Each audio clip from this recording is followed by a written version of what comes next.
Hello dear student, আমি তোমাদের Shubhankar sir. আজ আমি তোমাদের জন্য একটু অন্য ধরনের ভিডিও নিয়ে উপস্থিত হলাম। আশা করছি তোমরা থাম্বনেল দেখে যেটি বুঝতে পেরেছো। আজ পড়াশোনা বাদে অন্য একটি ধরনের ক্লাস, এবং যেখানে আমি তোমাদের বলবো যে এই যে 7 তারিখ তোমরা পরীক্ষাটি দিতে চলেছো, এই 7 তারিখ পরীক্ষা দিতে গিয়ে তোমরা কোন কোন পদ্ধতিগুলো অবলম্বন করবে। আর মাত্র 6টি দিন তোমাদের হাতে আছে। এই 6টি দিন তো তোমরা পড়াশোনা করবে, পাশাপাশি পরীক্ষা হলে গিয়ে কোন কোন দিকগুলি তোমরা অবলম্বন করবে তা নিয়ে একটু ছোট্ট আলোচনা। এবং এই ক্লাসটি শুধুমাত্র ইতিহাস বিষয় না, সমস্ত অন্যান্য যা যা সাবজেক্টস আছে, যে সমস্ত স্টুডেন্ট, সবার জন্যই প্রযোজ্য। তো আমি এক এক করে বলছি, তোমরা শোনো কি করবে, কি কি পদ্ধতি তোমরা ওখানে গিয়ে অবলম্বন করবে। প্রথমে আমি তোমাদের বলবো, দেখো বেশিরভাগ স্টুডেন্ট তোমরা আছো যারা নবম দশম এবং একাদশ দ্বাদশ দুটি ক্ষেত্রে ফর্ম ফিল আপ করেছো, এবং তোমাদের কাছে দুটি অ্যাডমিট অ্যাভেলেবেল হবে বা আছে। আমি বলবো 7 তারিখ এবং 14 তারিখ, অর্থাৎ নবম দশম এবং একাদশ দ্বাদশের যে অ্যাডমিট কার্ড তোমাদের কাছে আছে, সেই অ্যাডমিট কার্ডকে তোমরা আলাদা করো। আমি পূর্বে একদিন এই কথা বলেছিলাম তোমাদের, যে ভুল করেও কিন্তু তোমরা অ্যাডমিট কার্ড ভুল যায় দিনে ভুলটা নিয়ে যেও না। অর্থাৎ নবম দশমের দিন আমি অ্যাডমিট কার্ডে কি করলাম, একাদশ দ্বাদশের অ্যাডমিট কার্ড নিয়ে চলে গেলাম অন্য একটা স্কুলে, অন্য একটা এক্সাম সেন্টারে পৌঁছে গেছি। তো এই ভুলটি যাতে না হয়, আমি বলবো নবম দশমের যে অ্যাডমিট কার্ড সেটি আলাদা করে রাখো। একাদশ দ্বাদশের অ্যাডমিট কার্ডটি তোমরা একটু দূরে রাখো, ওটা পরে বের করো। ওকে। আর যেদিন পরীক্ষা দিতে যাওয়ার সময় লাস্ট যখন বেরোবে বাড়ি থেকে, ফাইনাল যখন বাড়ি থেকে বেরোচ্ছ, ভালো করে চেক আপ করে নেবে যে ওটা নবম দশম লেখা আছে তো। ঠিক আছে? তো এই কাজটা তোমরা করবে, এই ভুলটা যাতে তোমাদের না হয়। দ্বিতীয় আমি বলবো তোমাদের কাছে black ball pen, black ball pen তোমরা নেবে, এবং তার সংখ্যা 2টি হতে পারে, 3টি হতে পারে, কিন্তু তোমরা পরীক্ষা একটিতেই দেবে। পাশাপাশি তোমরা চাইলে ব্লু বল পেনও একটি রাখতে পারো। কিছু কিছু ক্ষেত্রে তোমাদের আহ বিশেষ করে যারা জানো ম্যাথামেটিক্স আছে যাদের, তাদের ড্র করতে হয়, তাই না, রাফ ইউজ দরকার হয়। তো আমি বলবো ব্লু পেনও রাখতে পারো, চাইলে রুল রাবার রাখতে পারো। এই কাজগুলো তোমরা করবে। আর যে ভালো কথাটি বলবো, তোমরা জানো, তোমরা প্রিভিয়াসে জানো যে যে কারণে 26,000 চাকরি বাতিল হয়ে গেছে, তোমরা জানো এর মধ্যে অনেক ঘটনা আছে। তবে সব কথা তোমাদের বলছিলাম, শুধু বলবে যে পেনটি দিয়ে তোমরা গোল করবে, 60টি প্রশ্ন তোমরা গোল করেছো যে পেনটি, সেটা একটাই হওয়া ভালো। এবং সে পেনটি কিন্তু তোমরা যত্ন সহকারে রেখে দেবে আগামী ভবিষ্যতে নিজেদের সিকিউর করার জন্য। ঠিক আছে? সেই পেনটি কিন্তু তোমরা যত্ন সহকারে রেখে দেবে নিজেদের কাছে। ওকে। 2 নম্বর পয়েন্ট বুঝতে পারলে।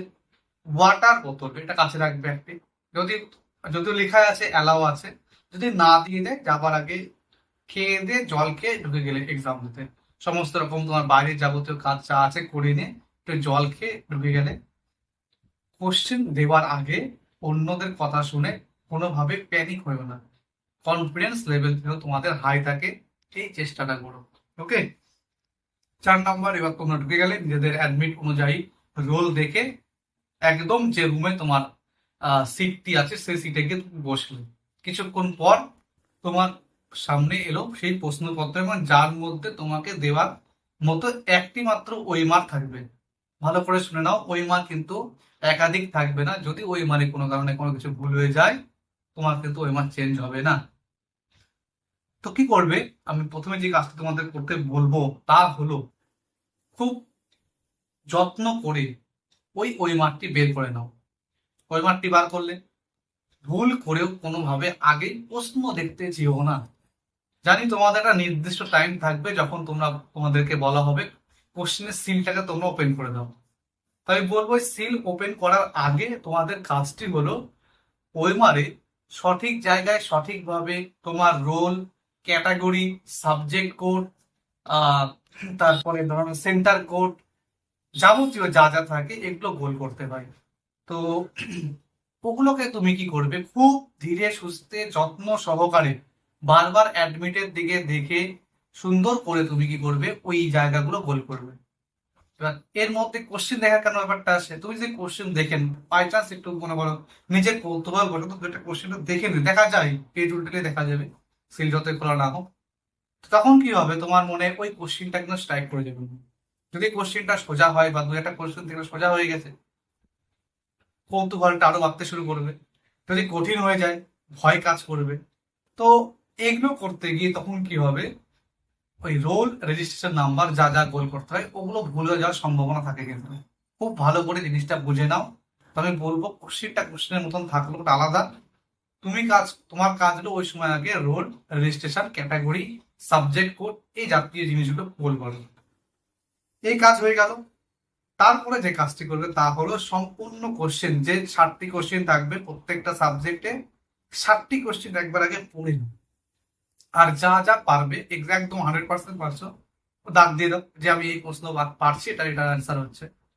হয়ে যাওয়ার পর তারপর যখন তুমি কি করলে, আচ্ছা কেউ যদি চাও একটা করে প্রশ্ন করছো একটা করে গোল করছো, সেটাও করতে পারো, তাতে অসুবিধা নেই। তবে আমি বলবো কোশ্চেন পেপারটা একবার ভালো করে একটু দেখে নিও। কারণ যেটা প্রিভিয়াসে তোমরা জানো হিস্ট্রি সাবজেক্টের ক্ষেত্রে হয়েছে, তোমরা জানো যে হয়েছিল যাদের বিএসএ ডি ছিল আর কি series, question paper D series, তোমরা জানো সেখানে কিন্তু কোশ্চেনের গোলমাল ছিল। তো ওই ভুলটা তুমি পার্সোনালি তোমার ক্ষেত্রে না হয়, আমি বলবো তুমি একবার কিন্তু কোশ্চেনটা নাম্বার 7টা পর্যন্ত একবার দেখে নিবে কত কত। ঠিক আছে? তারপরে কিছু কোশ্চেন থাকতেই পারে এরকম যারা তুমি জানো না বা একটু একটু ঘুরে এসেছে কোশ্চেন। তো আমি বলবো ওই ধরনের কোশ্চেনে প্যানিক হবে না। কোশ্চেন ওটা রেখে দিলে পরে তুমি চিন্তা ভাবনা করে গোল করতে পারো। দেখো এখানে কোনো নেগেটিভ মার্কস নেই, যেটা মাদ্রাস সার্ভিসে ছিল। তো আমাদের 60টি কম্পালসরি, 60টি আমরা কোশ্চেন তোমরা গোল করবে। কিন্তু আমি যেটা বলতে চাইছি যে দুই একটা কোশ্চেন থাকতেই পারে যেটা আমাদের ধরাছোঁয়ার বাইরে চলে গেছে, হতেই পারে। তো আমি বলবো তখন সেক্ষেত্রে প্যানিক না হয়ে আগের যে কোশ্চেন গুলো পাচ্ছ সেগুলো আগে গোল করবে, করে তারপর ধীরে ধীরে ওই ধরনের কোশ্চেন গুলো একটু চিন্তা ভাবনা করে তারপরে তুমি গোল করবে। ওকে? কোনো কোশ্চেন পারলে না, হয়তো প্রথমে 1 নাম্বার কোশ্চেনটি তোমার সেই মানে দুর্ভাগ্যবশত হইতে পারে, তোমার জানো সেট এলোমেলো থাকবে, তাই না? এ বি সি এরকম হতে পারে, P Q R x Y Z এরকম হতেই পারে।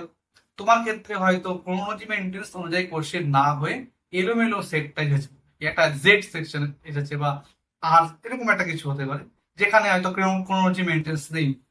এবার তোমার ক্ষেত্রে দুর্ভাগ্যবশত প্রথম কোশ্চেনটি হয়ে গেছে একটা ধরাছোঁয়ার বাইরের কোশ্চেন। আমি বলবো এই জায়গায় নিজের ইগোটাকে কন্ট্রোল করো। একটু থাকবে এরকম, আমরা অনেক দেখো 3 মাস 4 মাস ধরে পড়ছি, আগেও পড়েছি এরকম আমরা। তারপর হয়ে যায় কি কোশ্চেন আমরা নিজের মধ্যে একটা কনফিডেন্স লেভেলে আমরা তো সব পারবো আর কি, আমরা সব জানবো। কোশ্চেন ওখানে যে কি হয়ে যায় বলতো, আমাদের যখন অরিজিনাল পরীক্ষা সেটে বসি তখন আমাদের কিন্তু অনেক চেঞ্জেস আসে আর কি। ওই মুহূর্তে একটা সিচুয়েশনটা হ্যান্ডেল করা বিরাট চ্যালেঞ্জ হয়ে দাঁড়ায়। সেই মুহূর্তে যদি একটা কোশ্চেন এলোমেলো হয়ে যায় তখন আমরা আমাদের মধ্যে ইগো কাজ করে যে আমরা আমার দ্বারা হচ্ছে না, এ, কি হয়ে গেল আমার? তো তখন আমরা এই থেকে একটা প্যানিক চলে আসে। তো আমি বলবো ইগোটাকে যাওয়ার আগে বাড়িতে রেখে যেতে হবে। কোনো প্রশ্ন যদি 19-20 হয়, তুমি তাকে সম্মান জানাও যে আমি ঠিক আছে আমি পরে করছি কোশ্চেনটি। ঠিক আছে? তারপরে ঠিক মতো ঠিক স্থানে গোল করা। 11 নাম্বার কোশ্চিন সি গোল করতে হবে বা 12 নাম্বার কোশ্চিনের এ গোল করতে হবে, তা না করে আমি কি করলাম, 11 সি এর জায়গায় 12 সি করে দিয়েছি ভুল করে। যেটা 12 নাম্বারে হয়তো এ হতো, 11 নাম্বার কোশ্চিন করে 12 নাম্বারে আমি গোল করেছি সি। তাহলে আমার কিন্তু 11 নাম্বার তো তার পরে ঠিক করতে পারলে, কিন্তু 12 নাম্বার কিন্তু তোমার মিস হয়ে গেল, যে একটা কোশ্চিন তোমার কিন্তু মিস হয়ে গেল। তাই বলবো 1 নাম্বার দেখছো, 1 নাম্বারে যেটা গোল হবে ওটাই গোল করলে, 2-এর যেটা গোল হবে এবিসি সেটা গোল করলে, 3 দাগে যেটা সেটা গোল করলে। তো সঠিক স্থানে সঠিক কোশ্চেন পড়ে গোল করো। লাস্ট যে কথাটা আমি তোমাদের বলবো তা হলো তোমরা 1.5 ঘন্টা টাইম পাবে চট জলদি না করা। দেখো 60টা প্রশ্ন করতে মিনিমাম আমি যদি ভালো মতো টাইম নিয়ে বলি 60 মিনিট এনাফ। বা আমি আরো 10 মিনিট 15 মিনিট তা সত্ত্বেও 10-15 মিনিট তোমাদের আরো পড়ে থাকবে। তা আমি বলবো কোশ্চেন ধীরে সুস্থে পড়ে গোল করো। একটা কোশ্চেন 2-3 বার পড়ে দেন তারপর তোমরা গোল করো, অনেক টাইম পাচ্ছ। ঠিক আছে? তো এই যে স্ট্র্যাটেজি গুলো বললাম প্রথম থেকে শেষ পর্যন্ত পরীক্ষার দিন এগুলো ফলো করো। আর পরীক্ষা শেষ হয়ে তোমার গোল করা শেষ হয়ে গেলেই মানে পরীক্ষা শেষ তা না, তোমাকে কিছুক্ষণ ওয়েট করতেই হচ্ছে, 1.5 ঘন্টা তোমাকে বসে থাকতেই হবে। যতক্ষণ না টাইম শেষ হবে ঘড়িতে ততক্ষণ কিন্তু তোমাকে তোমার থেকে কিন্তু ওরা ওই মার্কশিট নিতে আসবে না। আর তোমরা জানো তোমাদেরকে এখানে কার্বন কপি দেওয়া হবে, কোশ্চেন পেপারটাও দিয়ে দেওয়া হবে। তো আমি বলবো ধীরে সুস্থে গোল করে টাইম অ্যাডজাস্ট যাতে হয়ে যায়, শেষ পর্যন্ত তুমি ধীরে সুস্থে গোল করো, ধীরে ধীরে কোশ্চেন করে করো। আশা করছি এই যে তোমাদের স্ট্র্যাটেজিগুলো বলে দিলাম পরীক্ষার ফলে তোমাদের খুব প্রযোজ্য হবে এবং এই ভিডিওটি তোমাদের খুব কাজে লাগবে। এবং ভিডিওটি ভালো লাগলে অবশ্যই একটু তোমরা লাইক দিয়ে যাবে এবং আমাদের সাথে জুড়ে থেকে আগামীতে এই ধরনের বিভিন্ন ক্লাস পেতে আমাদের চ্যানেলটিকে সাবস্ক্রাইব করে দেবে। তো আজ এই পর্যন্তই। তোমরা তোমাদের পড়াশোনা খুব ভালো করে চালিয়ে যাও। All the best.